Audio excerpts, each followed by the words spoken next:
Shalom warga kerajaan. Salah satu kisah yang paling sering diceritakan dan jadi favorit daripada sekolah minggu atau Rocky kita, tentu saja tentang David and Goliath. Kalau David tidak berhadapan dengan Goliath, dia masih ada di padang pengembalaan dan menurut kakaknya yang cuma 2-3 ekor. Tapi dia berani mempertaruhkan nyawanya untuk merebut domba-domba yang dia serang, serigala, beruang, singa dan sebagainya. Nah, di dalam 1 Samuel pasal 25, begitu dia datang ke medan pertempuran, dia mendengar ada sebuah sayembara. Barang siapa bisa membunuh Goliath, bukan cuma mengalahkan, kill Goliath. Ada 3 hal yang dijanjikan oleh Raja Saul. Saul sendiri sedang bersembunyi di dalam kemahnya, dikelilingi bodyguard. Tetapi David ini mendapatkan urapan raja. Sekali lagi saya pernah sampaikan bahwa Saul cuma dapat urapan sebagai komandan. Tapi David mendapat urapan sebagai melek, sebagai raja.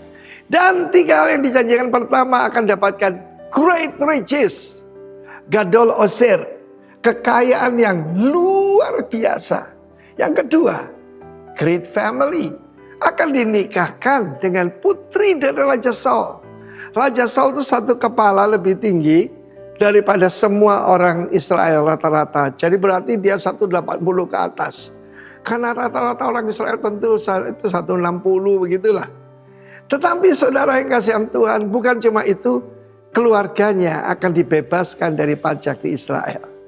Tuhan tidak pernah punya rencana monarki buat Israel. Tapi rakyat yang menuntut.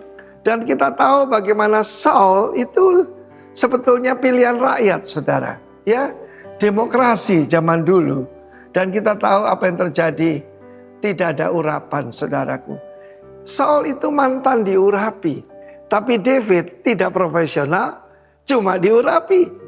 Pada saat itu saya bisa bayangkan. Saya pernah ditanya orang, boleh Pak reward driven? Loh, saya reward driven. Saya tahu bahwa saya tidak cari gaji. Tapi ada reward, pahala yang Tuhan sediakan buat saya. Kalau enggak, buat apa saya ngotot-ngotot, saya tinggalkan semuanya. Bisnis saya tinggalkan untuk cari jiwa bagi Tuhan Yesus. Dan David adalah reward driven, bayangkan. Ya, dia akan dapatkan dibebaskan dari pajak di Israel. Itu namanya great privilege. Great wealth, great family, great privilege. Kalau Saul begitu ganteng dan tinggi, pasti putri-putrinya Miss Israel. So bisa bayangkan itu seperti Wonder Woman, Gal Gadot, aktris Israel yang terkenal itu. Dan David pada saat itu mengambil keputusan. Pertama, dia tidak mau nama Tuhan dihujat. Dia tidak mau barisan Israel dihujat, tapi juga dia reward driven. Bayangkan, dia akan dapatkan great wealth, great family. Memang di dalam kenyataan Saul ingkar janji. Ya, bagaimana yang putri pertama Merab diserahkan orang lain. Dan saudaraku, Saul semuanya ingkar janji. Tapi David dari seorang anak gembala yang bahkan tidak ikut akademi militer, langsung jadi jenderal bintang 4, jadi panglima tertinggi di bawah dari Raja Saul. Bersama dengan Crown Prince Jonathan, saudaraku.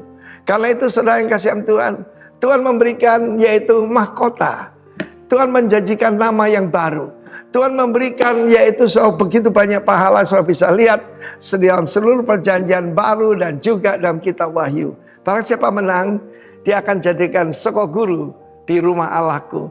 Dan dia tidak akan keluar lagi dari sana. God bless you warga kerajaan. Great reward, great family, great privilege. God bless you. Amen.